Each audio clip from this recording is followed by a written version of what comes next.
walks into the box that he calls a home.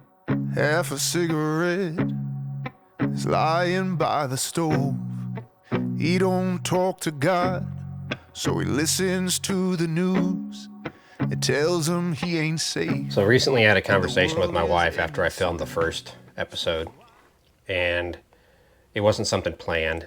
It wasn't dramatic. One night, and I said, "Hey, babe, come here, take a look at this for me," because I want to know her thoughts and what she thought about it. So after she watched it, it was just one of those conversations that was unfiltered, and that happens when life slows down. We were talking about faith and where we've been and what we believe now, and something in that conversation, something clicked. Not intellectually, but emotionally. Because I was explaining my story out loud, and I realized I hadn't fully admitted it before. And I figured out that this whole journey back to faith still matters to me more than I thought. I think part of me assumed that once I figured out getting back into faith, that was it. Game over, man. Move on. Let's go. Get on. Didn't have to do anything else. But the conversation made me realize it's not over. It's not something you go through once and leave it behind. It's something that's still shaping me, still unfolding, still alive. And the realization came with feeling I didn't expect. It's hard to describe. It's like a quiet pressure, not anxiety or fear, something that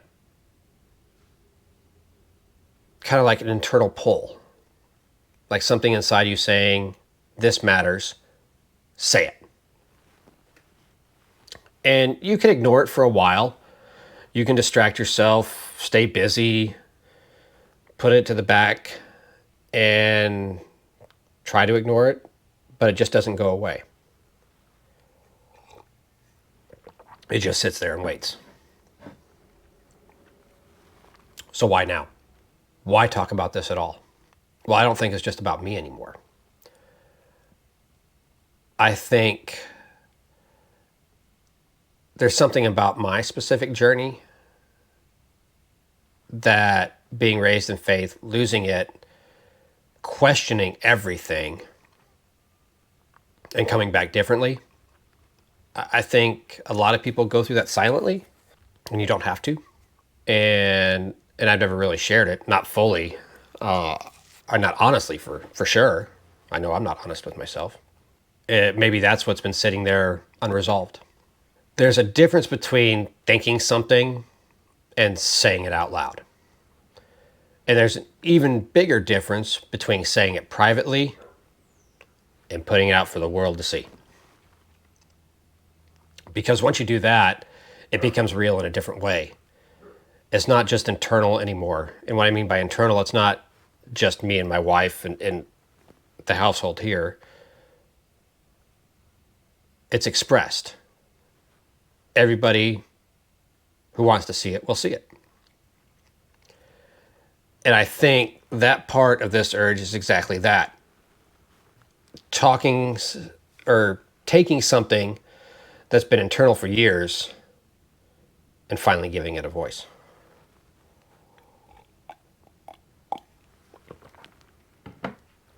And this is coming from a place, it's not coming from a place that I haven't figured all out, because I don't, and I probably never will. But I'm not trying to teach or convince anybody, because I'm not a teacher. I'm not. I can just express things. And you can't convince anybody of anything. If you think you can, well, more power to you, because you can't convince anybody to do anything. It's more honest. It's about processing everything I've gone through, everything I've done, about making sense of the journey that didn't follow a straight line, and creating something that I kind of wish I had when I was in the middle of all of it. because in the middle of it, I was a freaking train wreck. It's a kind of weight that builds up when you don't say things that matter to you, not all at once, but over time. You think about it occasionally. You revisit parts in your head. You feel certain moments, but you never articulate it. And eventually it turns into this quiet tension, like something unfinished. I think that's the big part of what I've been feeling. Not confusion, not doubt, but just something unfinished.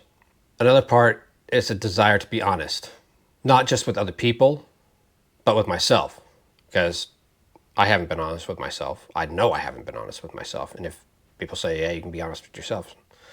No, you can say one thing and do others, and there's this kind of guilt that sets in.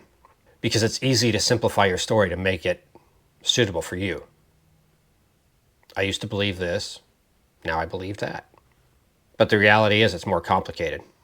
There are doubts that linger, moments that don't make sense, shifts that happen slowly, not cleanly.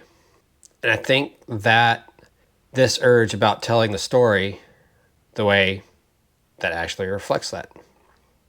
Not polished, not perfect, just real. So in that conversation, the wife asked me, why now? What is this urge pulling me to do? And I honestly couldn't answer that because I didn't know.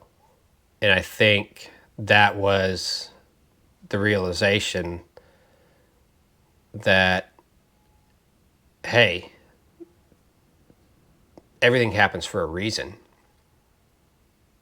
And I think that was my internal faith pulling me. It's like, hey, you need to do this. It matters to people. It definitely matters to me now. I can see a big difference.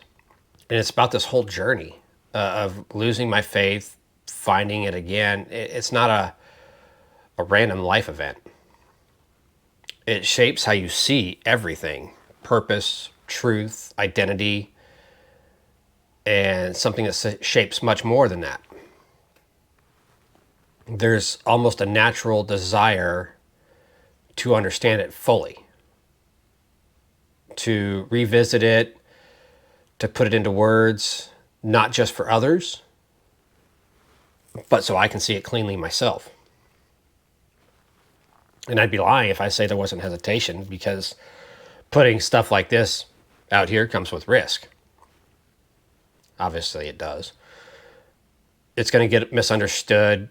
People aren't going to agree with it, and people are going to dismiss it. And I'm okay with that. For a long time I wasn't. And that's enough to stay quiet. But at some point, the internal pull becomes stronger than the hesitation. And that's when you know. It's not a passing thought, but it's something you're supposed to do. And looking back, with the conversation with my wife, it didn't give me any new information. It gave me clarity.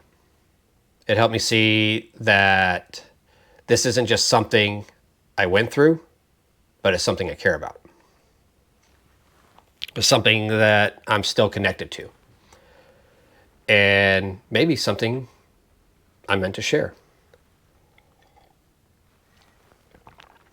This whole idea isn't just about telling a story.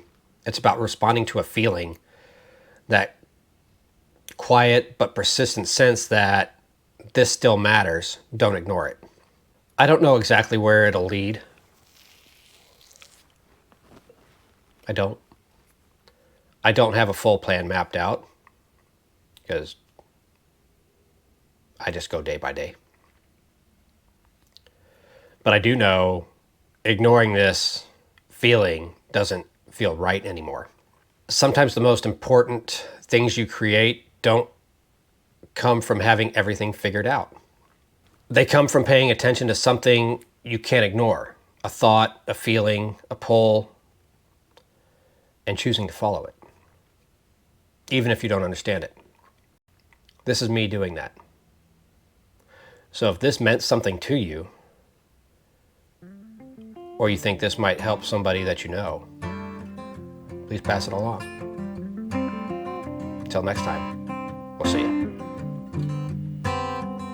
See the sunrise through the window. Another day, another chance at life. And the wind is blowing through the willows. Reminds me that we're all just passing by. All I know is this old road ain't changing. So when the hell am I? And Lord knows that my soul's been aching to risk it.